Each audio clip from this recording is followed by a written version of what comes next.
Time بڑی تیزی سے گزر رہا ہے، بس توجہ میری طرف رکھیے. میں ایک بڑے اہم موضوع پر، بڑے اہم مقام پر جا کر آپ کو ایک بڑی اہم بات سمجھانا چاہتا ہوں، بڑے اہم جگہ پر لے کے جانا چاہتا ہوں کہ پہنچیں گے تو آپ کو سیدھا گنبد خضرا نظر آئے گا. برہان دیکھی ہوئی چیز سے اندیکھی چیز کو سمجھنے کو برہان کہتے ہیں. اب میں ایک مقام پر ایک آپ کو واقعہ سناتا چلوں. حضرت امام ابو حنیفہ، کون کون جانتا ہے ان کو؟ جو جانتا ہے ہاتھ کھڑا کرے، جو نہیں جانتے ان کو میں بتا دیتا ہوں. امام اعظم امام ابو حنیفہ فقہ کے بہت بڑے امام ہیں، اور دنیا میں اکثریت لوگ انہی کو فالو کرتی ہے، اور ہم احباب یہاں پر جو بیٹھے ہیں سارے الحمدللہ حنفی ہیں. کیا ہیں؟ حنفی. امام ابو حنیفہ کے سامنے ایک دہریہ آ گیا، اس نے لوگوں کو گمراہ کرنا شروع کر دیا. امام صاحب تک بات پہنچی تو امام صاحب نے فرمایا اس دہریے سے کہو کہ لوگوں سے کیوں بات کرتا ہے، آئے مجھ سے بات کرے. ٹائم طے ہو گیا، جگہ طے ہو گئی، اعلان ہو گیا کہ امام ابو حنیفہ امام اعظم اور اس دہریے کا مناظرہ ہوگا فلاں جگہ پر، فلاں دن، فلاں تاریخ. ٹھٹ لگ گیا. لوگ سمجھنا چاہتے تھے کہ یہ شخص خدا کا انکار کرتا ہے، امام اعظم خدا کی تلقین کرتے ہیں، دونوں اپنی جگہ تقریریں کرتے ہیں، لہذا ان کو اکٹھا بٹھاؤ، یہ بات کریں اور لوگ سنیں. امام ابو حنیفہ کچھ دیر سے پہنچے سٹیج پر. وہ دہریہ خدا کا منکر پہلے پہنچا ہوا تھا وقت پر. جب امام صاحب پہنچے تو اس نے کہا کہ میں اس سے مناظرہ نہیں کرتا. آپ نے فرمایا بھائی کیوں نہیں کرتے مناظرہ مجھ سے؟ اس نے کہا جس کو وقت کی پابندی کا خیال نہیں، میں اس سے کیسے مناظرہ کر دوں. امام صاحب فرمانے لگے نہ کرو مناظرہ مجھ سے، لیکن مجھ سے پوچھ تو لو کہ میں لیٹ کیوں ہوا ہوں. کیا فرمایا آپ نے کہ مجھ سے پوچھو تو صحیح. ساری قوم میں لیٹ ہے، آپ بولنے سے شرما رہے ہیں.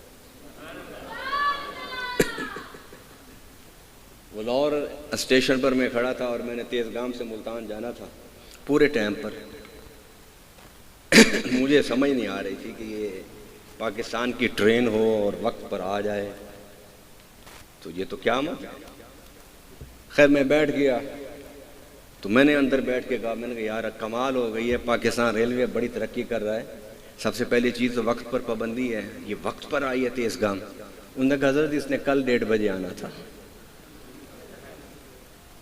نہیں سمجھ آئی. میں نے کہا جو ہنسے ان کو سمجھ آئی ہے، جن کو نہیں سمجھ آئی میں پھر سمجھا دیتا ہوں تاکہ آپ بھی تھوڑا سا ہنس لیں. انہوں نے کہا جی حضرت یہ کل 1:30 بجے آنی تھی اور یہ 24 گھنٹے لیٹ ہے. میں فرانس سے بیلجیم جا رہا تھا، وہاں زبان مختلف ہے، فرینچ بولی جاتی ہے، ہمارے ہاں بولی نہیں جاتی. تو میں نے ٹکٹ لے لی، ساتھیوں کو روانہ کر دیا. تو میں نے بعد میں دیکھا یہ تو فرینچ میں ہے ساری ٹکٹ، تو میں کیسے بیٹھوں گا. ایک پاکستانی نظر آیا، میں نے اسے بلایا، میں نے کہا بھائی یہ مجھے ذرا سمجھا دو. اس نے کہا کہ یہ آپ پلیٹ فارم کہتے ہیں، پلاٹو کہتے ہیں، اس طرح کوئی لفظ تھا، تھوڑا سا چینج تھا. ان کا جی یہ آپ کا نمبر ہے، یہ آپ کا ٹائم ہے، جو گاڑی اس وقت اس پلیٹ فارم پر رکے آپ اس پر سوار ہو جائیں. وہ بتا کے چلا گیا. میں نے پھر 2 منٹ کو اس کو آواز دی، میں نے کہا بھائی ذرا ادھر آؤ ذرا. وہ جس ٹائم پر یہ لکھا ہو اس ٹائم کوئی اور ٹرین آ گئی تو پھر میں اس پر بیٹھ جاؤں. میں نے جانا بیلجیم ہے، وہ مجھے لے جائے سویڈن. تو پھر وہ ہنس پڑا. ہو کہنے لگا کہ جناب لگتا ہے تازہ تازہ پاکستانی آئے ہو. میں کہ ہاں میں کل ہی آیا ہوں. وہ کہنے کہ یہاں لوگ گھڑیوں کے آنے جانے پر نہیں، ٹرینوں کے آنے جانے پر اپنے گھڑیوں کے ٹائم کو سیدھا کرتے ہیں. ٹھیک ہے. اس نے کہا کہ میں مناظرہ نہیں کرتا، تمہیں وقت کا احساس نہیں ہے، وقت کی پابندی نہیں تمہارے اندر. امام صاحب نے فرمایا نہ کرو مناظرہ مگر پوچھ تو لو کہ میں لیٹ کیوں ہوا. اس نے کہا چلو بتا دو. امام صاحب نے فرمایا کہ میں یہیں آ رہا تھا تو اسے مناظرہ کرنے، تو یہ بتانے کے لیے کہ خدا ہے۔ میں نے عجیب واقعہ دیکھا، بس اسی میں کھو گیا۔ اس نے کہا اتنا بڑا امام کسی واقعے کو دیکھ کے اس میں کھو جائے اور اسے احساس ہی نہ ہو کہ ہزاروں لوگ اس کا انتظار کر رہے ہیں، وہ کیا واقعہ تھا؟ امام صاحب نے فرمایا ہوں تو آئے صحیح راہ دے، اب تم آئے ہو صحیح راستے پر۔ اس نے کہا میں نے دیکھا، امام صاحب نے فرمایا کہ دریا کے کنارے ایک بڑا درخت تھا، وہ خود چرتا گیا، اس کے پھٹے بن گئے، وہ پھٹے اڑے اور ایک دوسرے کے ساتھ بولیے، چلو بچوں کو نہیں سمجھ آ رہی، بڑے ہی بولیں، پھٹے آپس میں کیا ہو گئے؟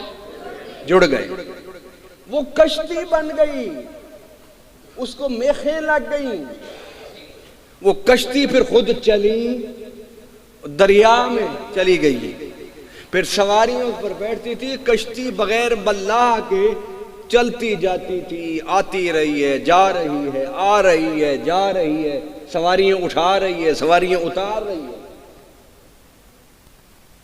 بس اس واقعے کو دیکھ کے میں تو بالکل ہی مستغرق ہو گیا، مجھے خیال نہ رہا کہ میں نے تو تم سے مناظرہ بھی کرنا ہے، اچانک مجھے خیال آیا تو میں بھاگا، اس لیے تھوڑا سا لیٹ ہو گیا۔ اس نے کہکا لگایا، کیا لگایا؟ اس نے کہا کہ تم کہتے ہو یہ امام اعظم ہے، نعوذ باللہ یہ تو کوئی بے وقوف آدمی ہے۔ امام صاحب نے فرمایا میں بے وقوف کیسے؟ اس نے کہا کہ کبھی کوئی درخت خود بھی کٹا، کبھی پھٹے بھی خود بنے، کبھی پھٹے اڑ کے جڑے اور کشتی خود بن جائے، اس کو میخیں اور کنڈیاں بھی خود لگ جائیں، بغیر رنگ کرنے والے کے رنگ بھی ہو جائے، بغیر دھکا دیے وہ دریا میں بھی چلی جائے، اور پھر دریا میں سواریوں کو اٹھا کے ایک کنارے سے دوسرے کنارے بھی لانا اور چھوڑنا شروع کر دے۔ اور بے وقوف انسان یہ کام کیسے خود ہو سکتا ہے؟ امام صاحب نے فرمایا کہ پھر مناظرہ ہار گئے ہوتا۔ انہوں نے کہا وہ کہہ آپ نے فرمایا اگر ایک کشتی کتنی بڑی 4x20 کی، 4x25 کی، اتنی سی چھوٹی چیز تو کہتا ہے نہیں خود بن سکتی، نہیں خود چل سکتی، تو مجھ پر بے وقوفی کا فتویٰ لگانے والے اپنے عقل کا ماتم کر۔ تو کہتا ہے اتنی بڑی کائنات خود بنی اور خود بخود چل رہی ہے۔ اس دہریے کے بعد اس کا کوئی جواب نہیں تھا، مناظرہ ہار گیا۔ فرمایا اتنی بڑی چھت، اتنی بڑی زمین، اتنے بڑے دریا، اتنے سمندر، اتنے سورج، اتنے چاند، اتنے ستارے، یہ خود نہیں بنے، ان کو دیکھ کے پتہ چلتا ہے کوئی بنانے والا ہے، اور وہ بنانے والا اللہ کی ذات ہے۔ اب آئیے جب ہم رب تک پہنچتے ہیں، کائنات کو دیکھ کے ہم کہاں پہنچتے ہیں؟ بلند آواز سے رب تک پہنچتے ہیں۔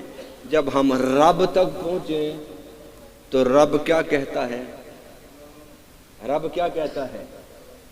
اللہ اکبر۔ رب کہتا ہے یہ ساری کائنات میں نے بنائی کہ تم مجھ تک پہنچو، اور اب مجھ تک پہنچے ہو تو میرے اشارے کو دیکھو، جدھر میرا اشارہ ہوتا ہے بھاگ کے وہاں پہنچ جاؤ۔ اور وہ اشارہ کدھر ہوتا ہے؟ فرمایا وَلَوْ أَنَّهُمْ إِذْ ظَلَمُوا أَنفُسَهُمْ جَاءُوكَ، اگر تم سے غلطی ہو جائے، گناہ ہو جائے، خطا ہو جائے تو گھبرانا نہیں، سیدھا میرے محبوب کے قدموں میں آ جانا۔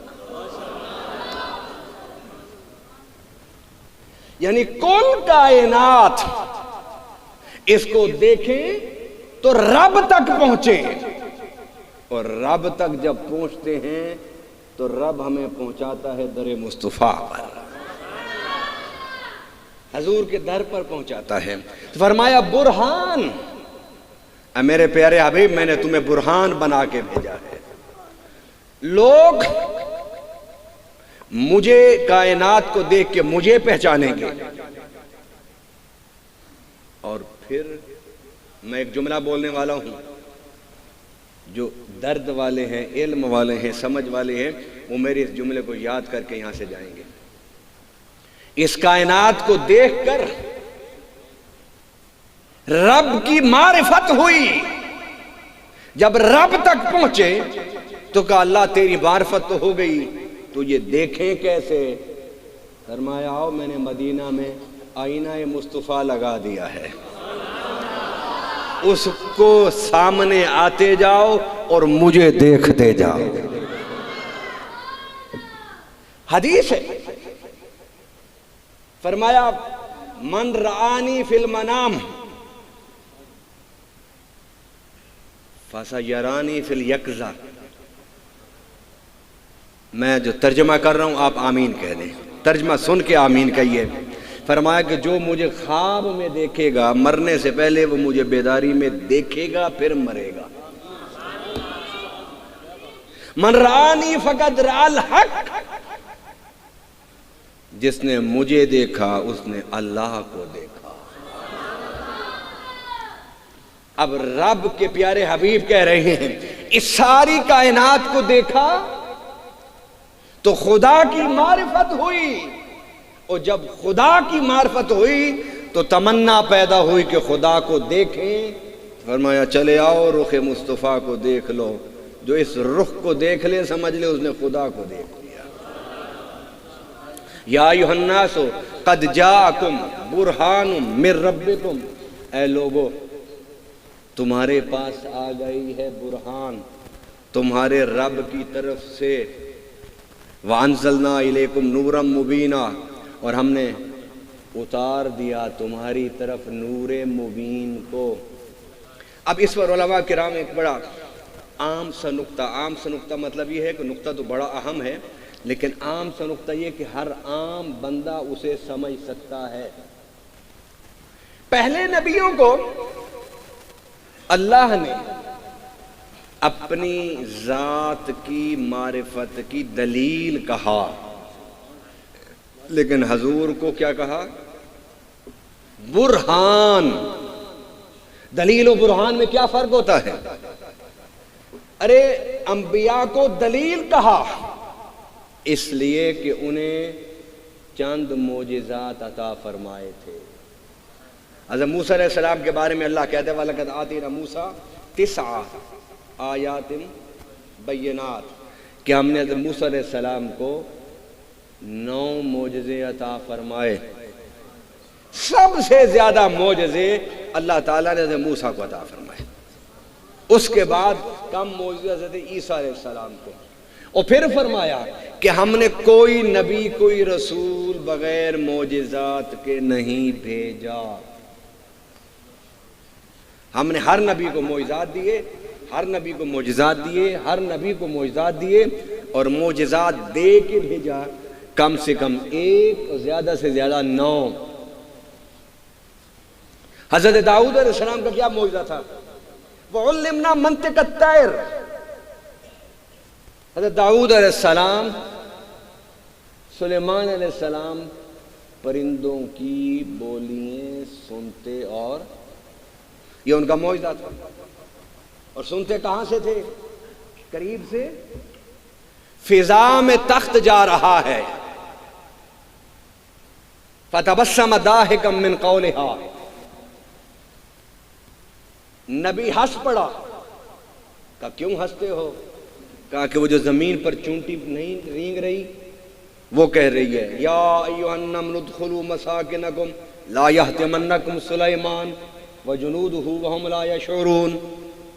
چونٹیوں کی ملکہ چونٹیوں سے کہتی ہے جلدی جلدی زمین میں کہ اپنی سوراخوں میں اپنی بلوں میں گھس جاؤ، کہیں داؤد کا لشکر اترے تم کچلی جاؤ اور ان کو پتہ ہی نہ ہو.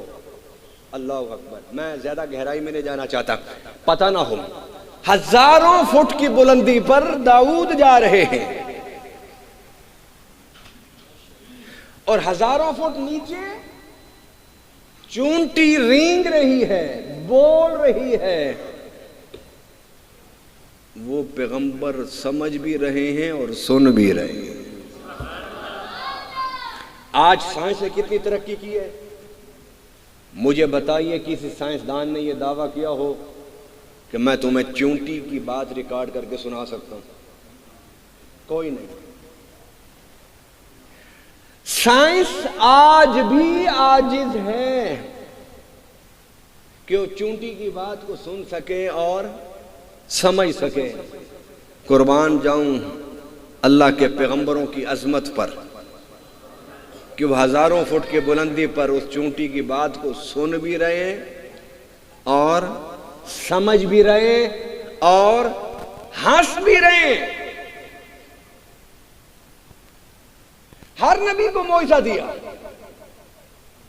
حضرت سلیمان اپنے تخت پر جا رہے تھے،